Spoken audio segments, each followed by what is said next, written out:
You're telling me there was something wrong with the horse made her quit 300 yards from the finish? She hit the stretch and just quit. Turns out she sucked up air, you know, a couple gallons of air get trapped up in there and she cramps up and she can't run. Very uncommon. Perfect film. This is a very good directorial debut for you, I think. Thank you. And it's a very interesting film, very specific to the environment it takes place. And I was just curious, what made you want to make this film as your feature film directorial debut? And have you lived in a town like the one in God's Pocket? I read Pete Dexter's book, and it seemed like a really vivid story that would lend itself to a film. I hadn't directed anything before, but I don't know. I kind of always wanted to, and have in the interim directed on Mad Men, so I got a little bit of technical experience. I didn't grow up in a place like this, but I grew up with people with similar senses of humor, sort of a black humor, you know. And I find the book funny and the people funny and moving, heartfelt as well. So I just thought it would make a good story, and it's simple enough that I could maybe tell it without screwing it up. And Christina, your character goes through a number of different challenges and endures a horrifying nightmare no mother should ever go through. And I was just curious, what drew you to this role, and what were the biggest challenges for you? Well, I think, like you said, the character is dealing with so many things at once. She's dealing with being stuck in this town and feeling trapped and feeling like she had other dreams and goals that she never accomplished. And yet she's most specifically dealing with the loss of her son, which happens at the beginning of the film.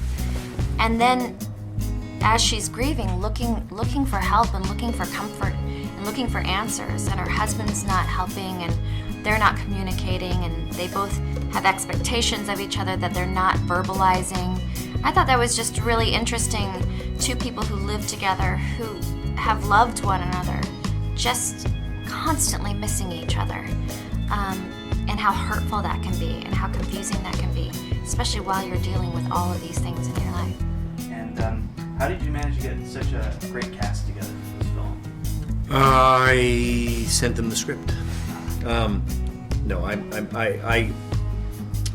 Pete Dexter's script, Pete Dexter's book, it's all in the script. I liked it very much. I basically rearranged the story into script form, and then I sent it to Philip, who accepted the role of Mickey, and then, it makes it a lot easier. You pick up the phone and say, I'm going to make this film, and Philip Seymour Hoffman is starring in it. Would you like to be a part of it? And I don't think anybody said no. If they did, it was mostly for scheduling. It became about scheduling, how to get all these people in the same room.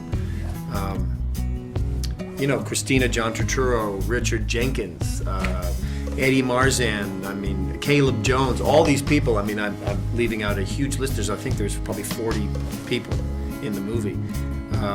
And a great casting director, Susan Shotmaker, who cast all these faces. I didn't want too many people. You've got Christina, and you've got Phil and John and Richard. there's a lot of well-known people in there, and I wanted the sort of supporting world to create that world, which I've seen in films. Preston Sturges, they'd use the same kind of rep company of actors, and they'd support the stars of the movie, and it would kind of create a world, and that's sort of what I had in mind. And when it comes to actors being subtle, I imagine a lot of them would get very self-conscious about it in a movie. But Hoffman had this confidence about him that he made it seem so easy to be that subtle. You didn't have to do too much. I was curious for both of you, what was it like working with him, and what did you learn from him? He's superb at what he did, and yet you get on set with him, and he's there asking all the questions that you're asking, and wants to discuss everything, and works in the same way that you do, and you find yourself just working and enjoying it and having very real experiences, and that's what you're always striving for. You said that he doesn't do much, in a good way, subtle, and so does Christina, and so does all of these actors. You know, there's a point at which you realize, I guess, that I have a certain facility with this. I'm okay at this. That confidence grows, and you know how to do it. I mean, there's a technical side of it too. I mean, they have deep emotions and an availability, and an ability to uncover them on cue in front of the camera, and that's and also what not to do. That it's okay if I'm just standing here. The camera will. They know what they look like too. I mean, the times I would be sitting there at a monitor going, if you would just turn around. Sure enough, someone would turn right into the camera, and you go.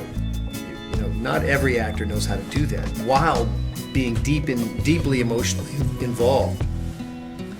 That's why they're movie stars. In a terrible.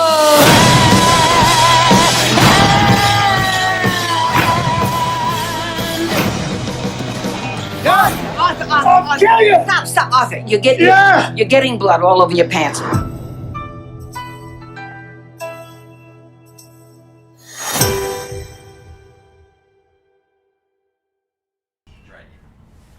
And then